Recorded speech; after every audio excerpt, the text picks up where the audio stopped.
I'd like to acknowledge that I'm sitting here on Gubbi Gubbi land, and pay my respects to the elders past, present and emerging. It's a tradition here in Australia to pay respects to the traditional owners of the land on which you're seated. So if you know the traditional owners of the land on which you're seated, I'd love to invite you to also share that. And I also need to acknowledge too here in Australia that this land has never been ceded. It always was and always will be Aboriginal land. And I feel really honoured to be able to live, laugh, play, grow here in this beautiful land. I live in an eco-village here at Crystal Waters, and this is kind of where I base all the work that I do. And particularly during lockdown, we've been experiencing this kind of process of hibernation. But, you know, I think through the kind of work that we're doing, we can actually do hyber action, I'm calling it now, because, you know, you can be hibernating, but just doing amazing action around the world through connection, through collaboration. And I'd love to share that with you here.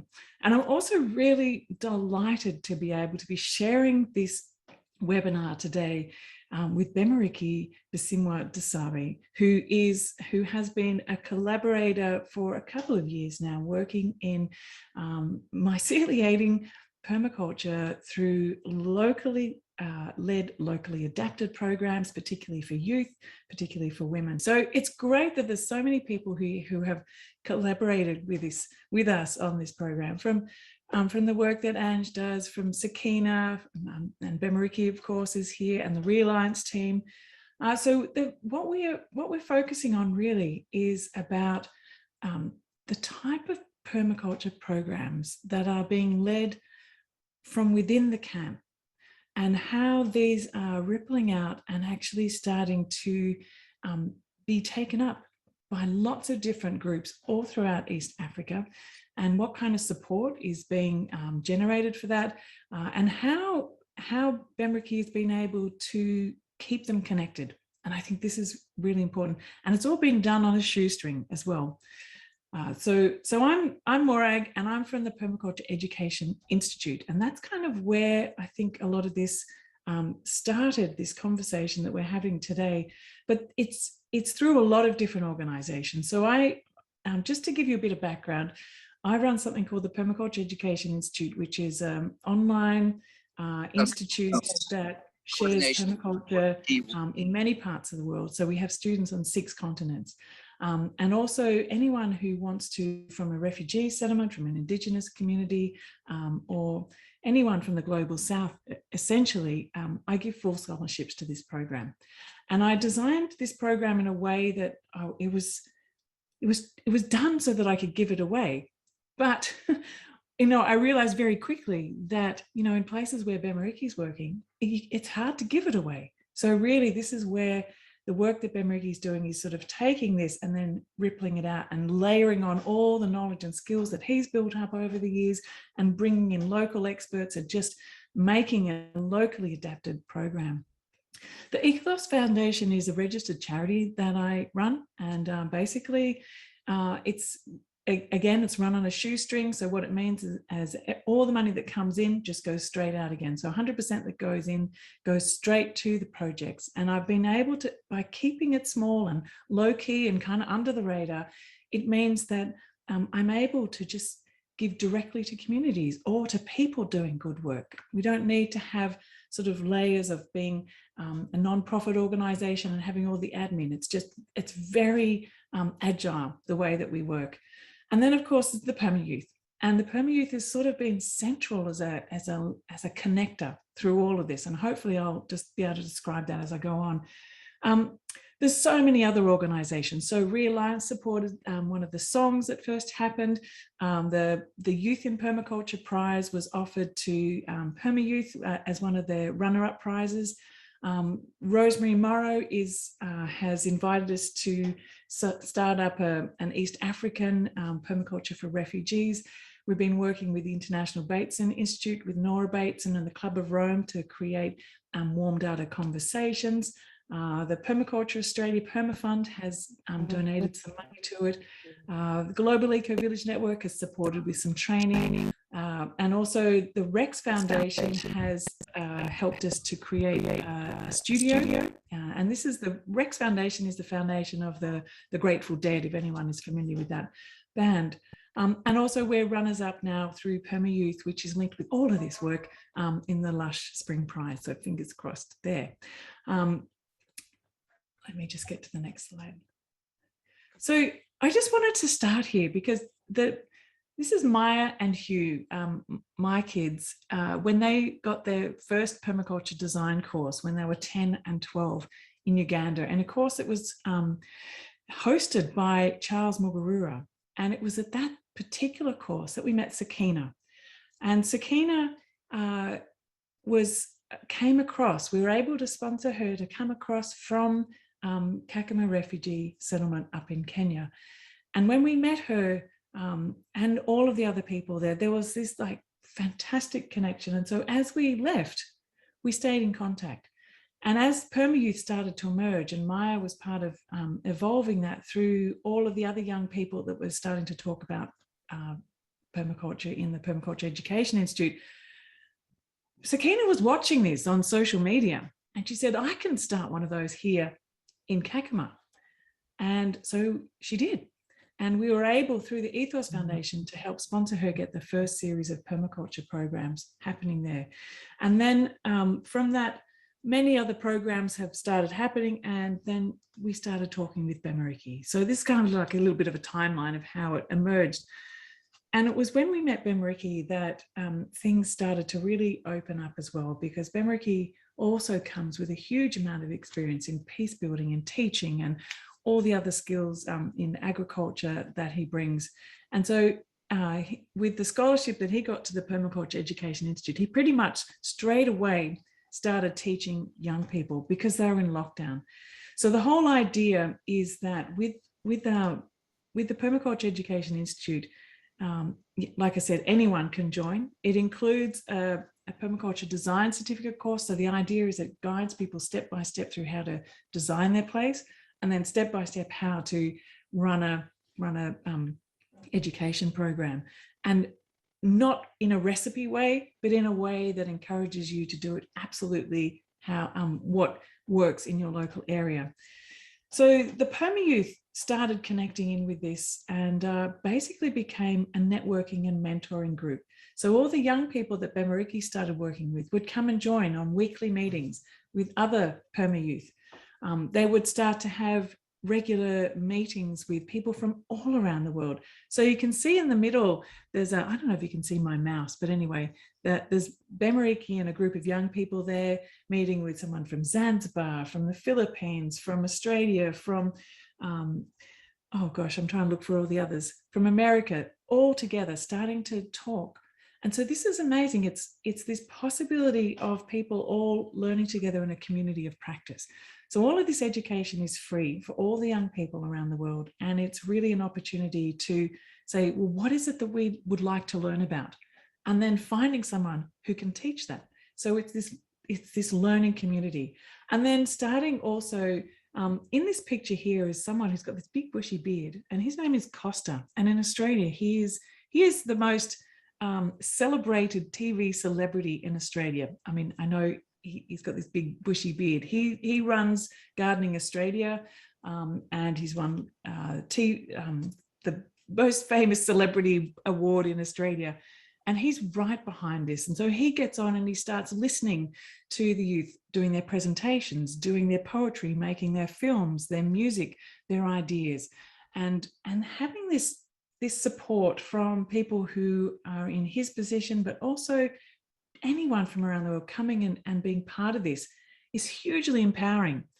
So part of this too is organizing festivals where there's an opportunity to perform. And this is actually how a lot of the momentum started to develop through these festivals. So we, as well as hearing from people like Rosemary Morrow and Costa and David Holmgren, founder of Permaculture, the young people were also presenting. So they were writing songs, particularly for Permayouth festivals. They were making films, particularly for this to share.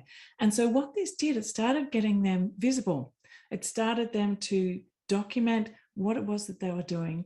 And now Rwamwanja Rural Foundation, which is what Bemeriki runs, has a huge selection of films. And I'm going to put it in the chat after, and I want everyone to register for this YouTube channel. He has a remarkable amount of films on there that talk about all of the different projects they're doing, and it's the women telling their story, and the youth telling their story, and the young girls telling their story, the songs.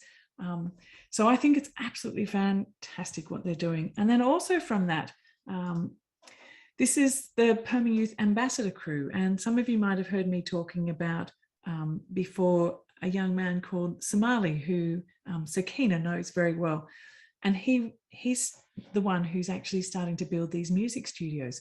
So he kind of said, after going through the training with Sakina, well, I really love permaculture and I see how it's going to make a difference in our community. But what I want to do is actually sing it, because I think it's going to get further and faster and rippling out in a way that can't be done just teaching class by class.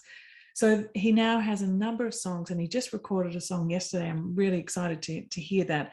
He's going to starts doing a song about a different topic each time and a different permaculture principle or idea. And then, so after the youth were doing their programs, a number of the parents were saying, well, what about us? And so Sakina started running programs for the parents, and also people could mentor the younger, the Permayouth, because they just started getting so many of them. And so what I did in order to try and support this was create a platform where, when someone like Sakina or Bemeriki or whoever it might be wanted to run a program and they described, you know, what they wanted to do, what they needed, I would put it out on the Ethos Foundation, share the story through the Permaculture Network, through all the newsletters and everywhere I could find, and share the story. And the stories were shared through the films, through the music. So basically they were telling their own story, and I just kind of amplified that. And then the money that came in through the Ethos Foundation was what went across. So that now I think in this last year, we've been able to sponsor about 1,000 young people to graduate with a permaculture design certificate, as well as setting up things like kitchen gardens. So getting the tools and the seeds they need, as well as the education program, and then create polycultural gardens in and around their homes. So getting nutritional gardens happening there. So this is Bemeriki in the garden, one of the first programs he ran with the youth, particularly when the lockdown started and all the schools closed. He's actually currently right in the midst of another program, because they're in lockdown again, providing opportunities for young people to continue learning, but learning through the garden and staying busy and doing something productive and learning skills for life, learning skills for livelihoods. And so they do lots of things, from the planting, the propagation, the soil building, the composting, the seed saving. And I think what's really important too is that Bemeriki has been able to adapt the Permaculture Design Certificate into something that fits for the refugee context.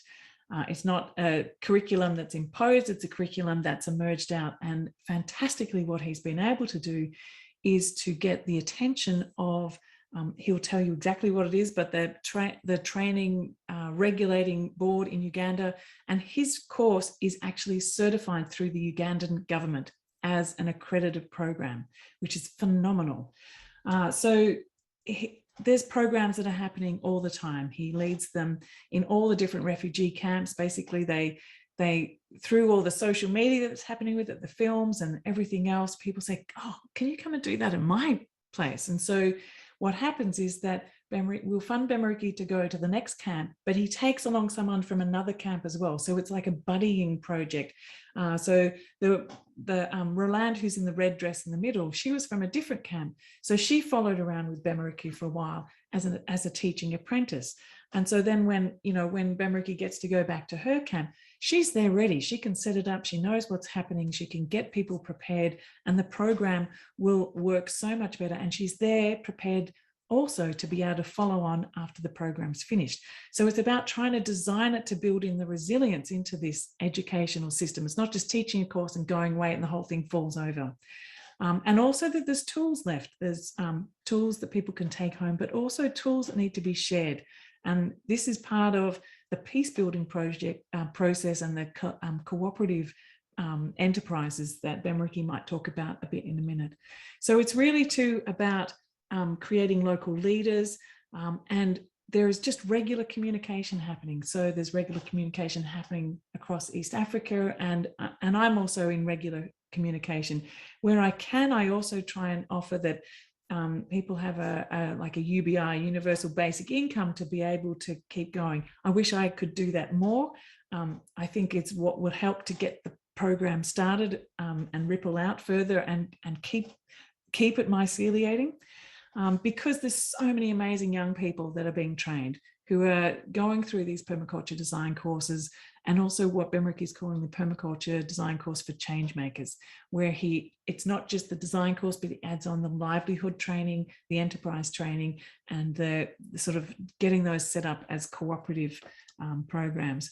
And they're incredibly inclusive and enabling too. So including people with disabilities, including anyone who wants to be part of this, and also identifying who are the people most in need. So he asks the UNHCR in the local camp, saying, well, who are the most vulnerable people in this camp, and then running a program for them. And so essentially what I do is I just stay in touch with Bemeriki and say, okay, well, what's next? What's your next program? And then he'll tell me the story. What is the need? Where it has to go? What resources he needs? And I try my best. And I am always sorry, Bemeriki, that I can never quite get enough money to sponsor you for all the things you want and you need. But that's kind of it. It's led from the community, and it's really very much about getting people with the design skills, the skills to build the soil, build water, build nutrition, build capacity to actually be autonomous, to not be dependent on the food, which is diminishing in terms of the food that's coming into the camps, and actually being able to find ways to overcome the hunger. So this is about myceliating it as well. And I've said this a lot, but really it's about supporting the young people who then come through this program to go out and teach their own programs and to become storytellers. So there's people like Josiane, who's a young filmmaker. I've just supported her to create a new film. Hopefully I'm releasing that in the next couple of days, about the stories of what it's been like for her in lockdown. And so she wrote a script and she got an actor to play that part, and she's just filmed it and has released it. And also people like Roland, who does the books. So she's starting to write up. As she's been listening to Bemeriki teaching, she's been taking copious notes, and she's written a story around this that she can then share with younger children, and talking about what it's like to be a refugee, what you can do by starting up kitchen gardens, and how you do it. Like, it's actually very practical, step-by-step instructions, but through a story, with someone local who's done the drawings. And then also being inspired by what Somali did in Kakuma. There's a number of songs that are starting to emerge out of collaborations of Ugandan refugee settlements as well. And hopefully, if I have some time, I'll be able to show you that one. And really, it's about, often mostly supporting women and young people. So this is a group, I think this is the foster carers group. So the ones that are taking care of orphans and are already struggling themselves. And the older women who need support. And I think what Bemeriki did with Esperance was identify that in her home she didn't have proper access to cooking. So they actually built her an amazing rocket stove, so she didn't have to collect as much wood. And then the young people who built the rocket stove, everyone started asking them, oh, I want one of them. So it actually created a micro enterprise for the rocket stove builders, plus supporting the elderly who needed them. So it was sort of a double-edged benefit there. And then young people who want to be storytellers. And I just think that what struck me most about what Bemeriki keeps telling me is that permaculture is an amazing way of building peace in communities. And so I might let him talk more about that, and also about how he's been setting up micro enterprises. So the aim too with these permaculture courses, that at the end, like I said, it doesn't just finish. What's next? As well as teaching it to someone else, how can you start up something that will then enable you to be able to pay it forward, to be able to set up a livelihood based on permaculture and resilience, and then help someone else set it up. So we've had things like soap making, sewing, hand sanitizer, like things like that. This sewing machine was bought by the funds that were raised by a Permayouth festival and sent across to them. They've just finished constructing a new women's piggery, which is a collaborative project. And at the back of that is water harvesting at the centre. They've also just finished building a cooperative mushroom house for another one of the programs. And so another new enterprise is going to start there, and also a centre where people are going to come and learn about mushroom production and then go beyond. And as Bemeriki has been moving around to different places and people have been going further, he stayed in touch with them. And now during lockdown, he's done something it's an online permaculture education program. So each week he meets with them multiple times. It gives them a chance to ask questions, stay connected, get motivated, learn bits that they missed maybe in the course, and just to keep evolving that. So then, and also to check in. It's like a way to kind of make sure that everything's going okay, where there might be problems, and to be able to sort of unpack that before it just falls over in a heap. And I think that's really interesting. So what we've been talking about just recently is what's needed, what we're looking forward to doing is more local courses, more teacher training, setting up a really key demonstration centre in Bemeriki's camp. He's already started on a piece of land that he's borrowing, and we're going to see if we can try and support him to buy that piece of land. He has approval to do that, and also build a demonstration centre and then start getting people to come into there. Also, a local seed farm seems to be a very important part of this, to be able to access local seeds, and also a nursery for the permaculture plants. And then resourcing people who are out in the various camps to be able to access his online education, because they need, digital technology and Wi-Fi bundles. So we're sort of, it's right back to basics, and to try and find how we can do that. And also so they have the technology to feed their photographs back in again, and their videos. So really, we need to try and find as many ways as possible to get as many more permaculture educators who can go out and feel enabled and supported to teach in their local community, to teach at the local school with whoever they're working with. And as I said, so far, I've been doing this all in terms of the funding through crowdfunding. And Bemeriki and I are always just talking to people about the work that's happening. Sometimes we get a big donation. Often it's just people paying $50 a month or something, and enough of that. So all of the films, the music, the storytelling, the collaborations are coming together to support that. And so, as I said, that all goes through this registered charity. And then anyone that we meet along the way who's done one of those courses gets a chance to also apply to have a scholarship to research more and connect globally, because anyone who's part of the scholarship program also gets to be part of all the design studios, education labs, Q&A sessions, find out any opportunities, and link with any of the programs, masterclasses that are available. And it just keeps that learning going on. So I think that's it for my section. And thank you for listening. I've got the links up here, and what I might do is actually, before I pass over to Bemeriki, is just quickly play you this song.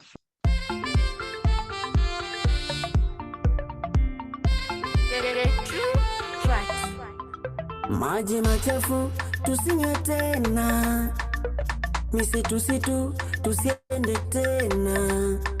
Permaculture imeleta njia fupi kwa kurahisisha maisha, kama vile kutengeneza makala na mengi tumeyajua. Permaculture imetufundisha tukipanda mboga tusiweke kemikali, afya zetu ziwe sawa, mboga tusiweke dawa, mazingira yawe sawa, salama. Angalia watoto wanatumia mboga, pia maji masafi, afya zao ni nzuri. Thank you Permaculture kuleta mambo mapya hapa kwetu Chaka, tunawashukuru. We say thank you Permaculture, we say thank you. God bless you Permaculture, we love you. You've made our life so easy. Now we're doing pure wood. We use in the comedy Chako. Vegetables our food. Millions of lives are endangered because of the waste that we produce every day. Hundreds of children are dying of cholera brought by these wastes. But we get a clean environment, care for our nature by reusing and recycling all the waste into new materials. We clean our towns, villages, and homes, and we make life cooler every day because of permaculture. Permaculture is the hope of the humanity. It's the way that leads us to a better future. Permaculture makara yawe turayashima. Na muntu kijya mu ishyamba gushaka inkwi. Wadufashije kugabanya ihungabana ry'ikirere. Turacana iwacu twatandukanye n'imyotsi. Urubyiruko narwo reka tugushime. Twahuguwe byinshi cyaka turashima. Waduhaye aho twidagadurira. Tubona ibyo gukora nidufite umwanya wo guta. We say thank you, Permaculture, we say thank you.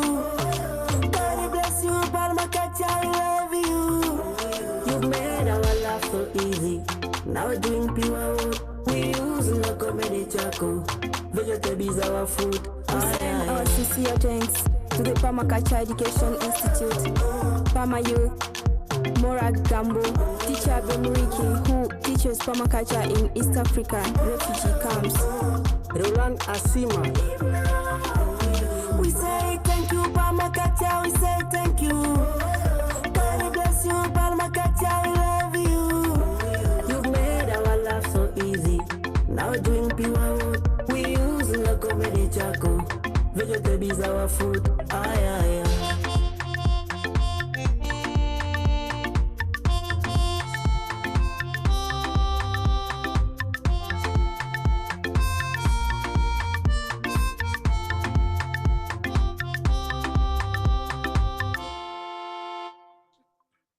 Good morning, good afternoon, members from Mori Alliance and Permaculture Education Institute and other international community.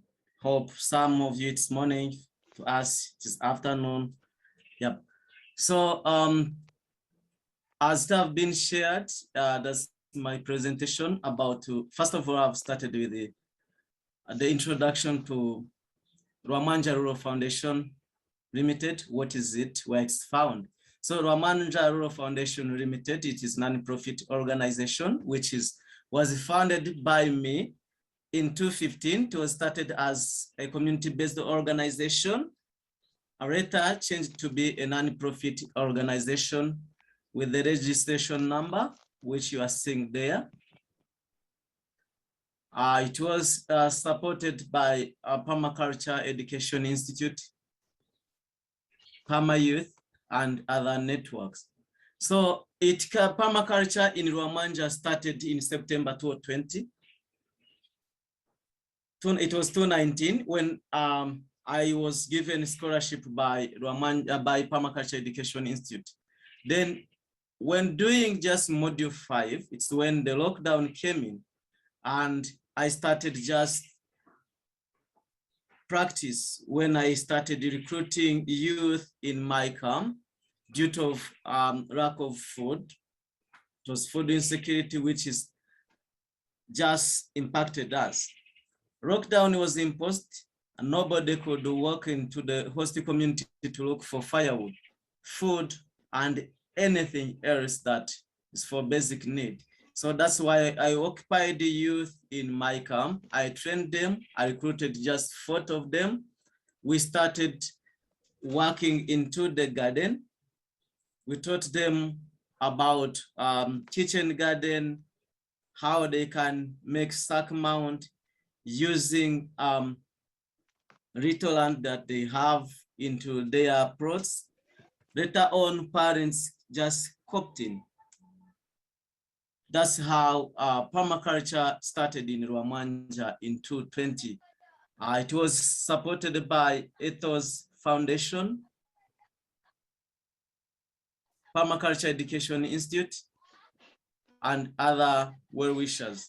Then later on, Permayouth came in supporting. Then our mission, one is nutrition, enabling refugees to have access to fresh food to contribute to the monthly food donation from WFP. initially, before a lockdown came in, or before COVID-19, we used to receive 10 kg of maize corn, 1 kilograms of beans, 250 grams of salt, and 300 of CSB, which is supplementary nutrition feed to young children and pregnant women. So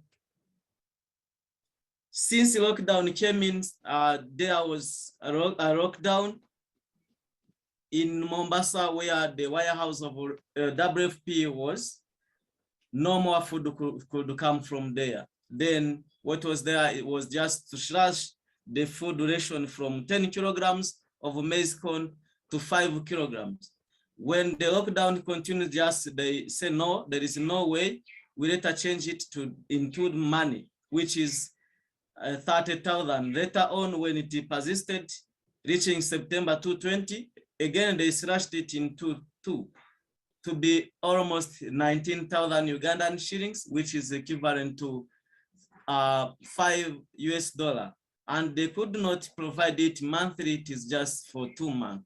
Then it is when we came into teaching people how they could just use their small land, making kitchen garden, backyard, and sack mount. So in terms of environment, we also teach them, women, how to use waste by making briquettes, because there's no way, again, they can go to look for firewood, and it's also dangerous to get firewood or to get into the host community. So by conserving environment, we use the waste that we produce to make briquettes, and also making a compost to use organic matter rather than inorganic in our refugee settlement. Then in terms of financial literacy, we came into financial literacy by teaching women how to make business through liquid soap making, skin jelly, hair shampoo, hand sanitizer. We also came in with the mushroom production, while also teaching them how they can save the money for tomorrow, because we don't know what will happen. We used that module before the second lockdown came in. So we have also VISRA, which is Village Saving and Loan Association. We also teach them about WASH, which is water, hygiene, and sanitation. We teach refugees how to conserve water, treat water, and store them. And sanitation, we also teach them how, especially they can clean their home, we enable them to have hand washing and facilities, especially during this time of lockdown. Then, and peace building and women empowerment through permaculture. When I came here in this camp, I've been here in Uganda for a decade and a half, not here in Rwamwanja refugee settlement. I've been in Chankwa refugee settlement, which initially was called Hoima district, and now it is Kikube district. So when I came here after the movement, which was so-called M23, movement of March 23, which was defeated in 212, it is when Rwamwanja refugee settlement was reopened. Then when I came here 2014, when I was from school in Kenya, I was promoted as peace-building ambassador in this refugee camp. There was a dispute between ethnicity, which led them to flee the country. So I worked as a peace building, went for many missions in different countries, especially in Rwanda, South Sudan, and Kenya, also Eritrea and Djibouti. So through permaculture, we found that peace building is coexistence. We use it as a best tool when we share tools, sharing culture, and also sharing stories. So with this approach, using permaculture approach, we build peace between refugees and the host community by involving them into permaculture trainings, where we recruit 15%, maybe 50%, 15 women from host community and 15 women from the refugee camp in one classroom. We train them about permaculture. So how do we make this, and how is it effective?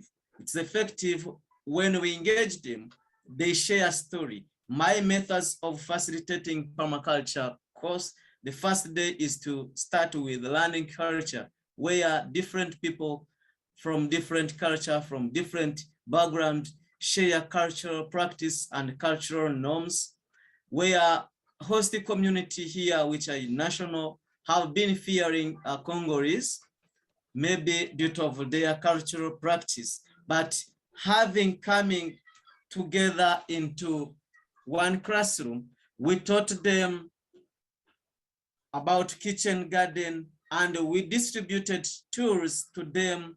Then they shared tools. So if one had a dispute with the neighbor, there is no way we have solved it, because they share the same tool, they share, they are in the same group, they share food together. So that's the way we use in dispute resolving or peace building between host community and refugees. Then permaculture for youth. These are the youth in the farm. As you have been told by Morag, we hired a farm which is equal to 5 acres. During lockdown, these are the youth. As you are seeing here, they are making contour line. They are also thinking on what they are doing. They are designing, drawing, and making different activities into the farm, as you can see them. So as into the lockdown, as we are into the second lockdown as well, we are also having the same group that we are occupying now. That's of 220. Early May, we were in the garden designing. We also teach them how to treat water using moringa. So from settlement to another settlement and beyond, Rwamwanja Rural Foundation and the Permaculture Education Institute covers several refugee settlement and the host community. I've been able, when I moved from Rwamwanja Refugee Settlement, which is located in Kamwenge district, I went to Chaka 2 Refugee Settlement. That's where I produced the song with Roland from Nachivare, which is in Singiro district. I've been in his Chaka 2 Refugee Settlement, where I've trained youth and women as in the various skills that I've shared with you previously. We also went to Nachiva Refugee Settlement, which is found in Singiro district. Then for the fourth, we went to Oruchinga Refugee Settlement, stayed in Singiro district, near Mutukula border, heading to Tanzania. Then I will talk about to urban and the host community. We were happy to have Wakiso Model Permaculture Group, which is in Kampala, in Wakiso district, and also Permayouth, northern Uganda, which is in Kitugu district. So I've covered 7 locations in Uganda. Then beyond Uganda, we are also training in a Kakuma refugees camp, Kenya, Nyarugusu refugee camp, which is in Tanzania, and the Mutenderi and Nduta. How do we reach all this location? When I'm training my course, I do make a documentary, which I share on my YouTube channel, Facebook page, and WhatsApp group. So people from these settlements you have seen above, they do come across me through my channel. Then they apply, request for the same course. Then they are sponsored by Permaculture Education Institute, Ethos Foundation, and Permayouth. We teach 1 youth or 2 from different settlement to come. If we are training in Chaka, when we were in Chaka, we had people from Singiro district, especially in Oruchinga and Nachivari. When they moved from here, we trained them in Chaka. Then they went back into their respective camp. They mobilized youth. Then I went there, I trained them. That's the method that we use. When I was in Nachivare, I was lucky to host Maka from Wakiso Model Permaculture Group, which is in Kampala, in Aban.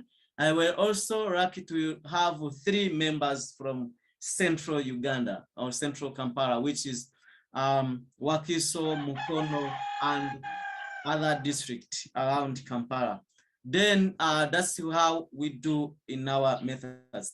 In Nachivare, I was lucky to have Amani Dani from Nyarugusu refugee camp in Tanzania. That's how I came across him. He also applied through my group, YouTube channel, and the WhatsApp group, and also Facebook page. Then our audience, they all find us on YouTube and Facebook, beyond classroom. So during the second lockdown, we found that there is no other alternative to take. Our students are going to lose, especially when it comes to designing and mentorship, and also IPM, which is integrated pest management. There are several pests that occur and we are not present there to guide our participants. They might have forgotten. All trained group attend the online training and mentorship. This can happen when it comes to the result of second lockdown, which was in the 10th July 2021. So we all meet on Zoom, Facebook, and WhatsApp. So we meet 6 hours per week, especially on Zoom. So all people from Tanzania, Kenya, Uganda, we were lucky to have some from Eastern Congo and South Kivu, DRC. They are all joining our weekly online classroom. So we have spent 6 weeks. We are hoping to have the second 6 week. After the 6 week, we are going to have a TOT, which is training of trainees. So the pictures you are seeing, the first is Chaka 2 Permayouth Hub in classroom. The second here is Orchinga Permayouth Hub. We have went. This is found in Ichejegwa district, and for the Orchinga, it is in Singiro district. Then for foster care in permaculture, we consider them as vulnerable because it is somehow tiresome and difficult to just bring up a child who is not your relative, not even for your brother. Just the story, how do we came into permaculture and the foster care in refugee camp? Due to my experience of 15 years is that when a parent dies in refugee camp, child just is being taken to a well-wisher or anybody who is willing to take care of the child. So I found that permaculture is useful for these parents because there is no special assistance that they are getting. If we enable them to have kitchen garden, backyard where they can have fresh food from their own, it is vital and to assist them. That's where we came up with this foster care in permaculture. The picture you are seeing here is for backyard and kitchen garden made by the foster care. Then Northern Uganda Permayouth Hub in Kitugumu district. Here the picture you are seeing, this is Tom in the middle, the fourth in the middle. This Tom who is sponsored to come and study here in Rwamwanja. He's from Northern Uganda. Then I went there with 2 members from Orchinga who were also trained, and they are now teachers in their respective camp. I trained them here about designing. These are their presentation from the group. I also trained them how they can store their own water in their garden using a knee frame. Then here is Wakiso Model Permayouth in Kampala. This man standing is Mark Safari, who is sponsored to take the course. He's also the leader, and we were lucky. Wakiso Model Permaculture were registered as a company limited by guarantees. Why do we make this? We were unable to do this when we are not registered. We were unable to offer this course in Uganda since permaculture was a new approach and it was known from nowhere, but we were tasked to register this movement for us to be able to carry out and our activity and offer the course. Then this picture here is me and the team when we were graduating in Nachivare district. which is the Nakival Permayouth hub in Isingiro district. Yeah, thank you, Bemeriki. Thank you for sharing your slides and the background to this amazing process that you've been designing based on all of the years that you've been in these camps and noticing what works and what doesn't work.